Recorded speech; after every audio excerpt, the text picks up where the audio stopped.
What are India's startups doing today? We are focused on food delivery apps, turning unemployed youth into cheap labor so the rich can get their meals without moving out of their house. And against that, what does a Chinese startup do? Work on developing electric mobility, battery technologies. And with that, they're today dominating the electric mobility ecosystem. We are very proud of what India has done. But are we the best in the world as yet? Not yet. Should we aspire to be? Or are we going to be happy being delivery boys and girls?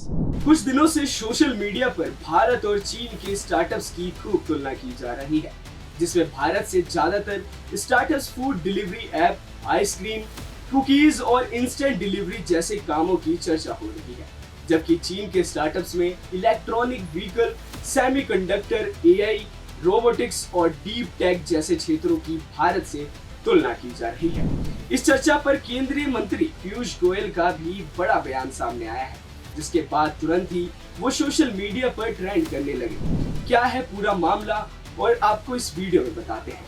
नमस्कार, मैं हूं मंटू कुमार और आप देख रहे हैं खबर fast का डिजिटल प्लेटफॉर्म।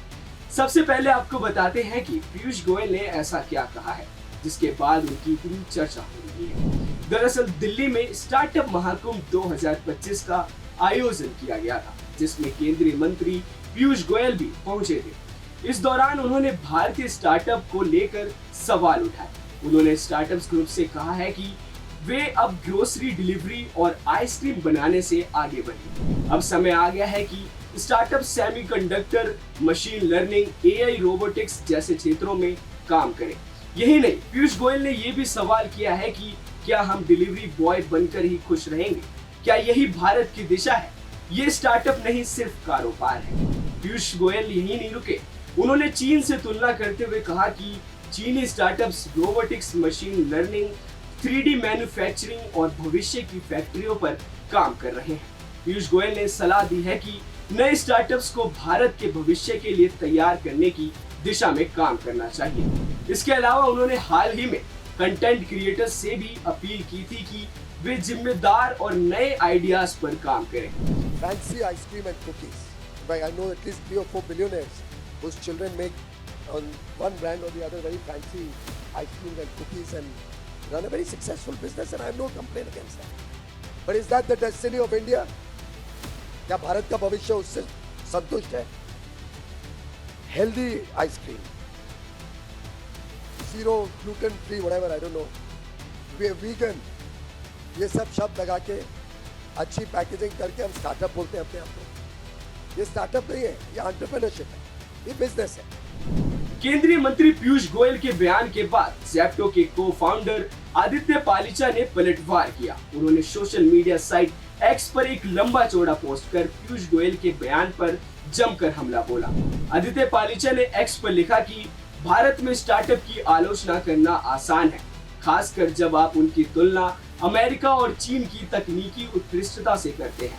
उन्होंने कहा कि लगभग 1.5 लाख वास्तविक लोग आज ज़ेप्टो पर काम कर रहे हैं।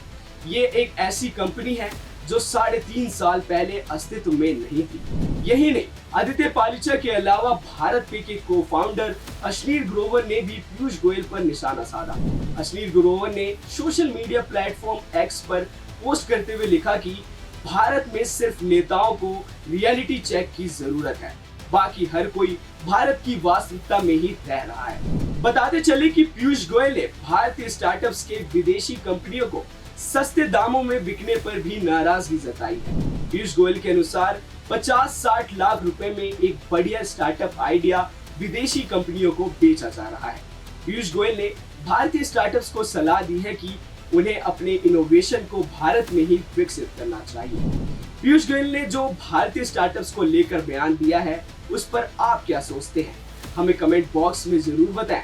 अभी के लिए बस इतना ही। देश और दुनिया की तमाम खबरों के लिए देखते रहें खबर फास्ट का डिजिटल प्लेटफॉर्म। नमस्कार।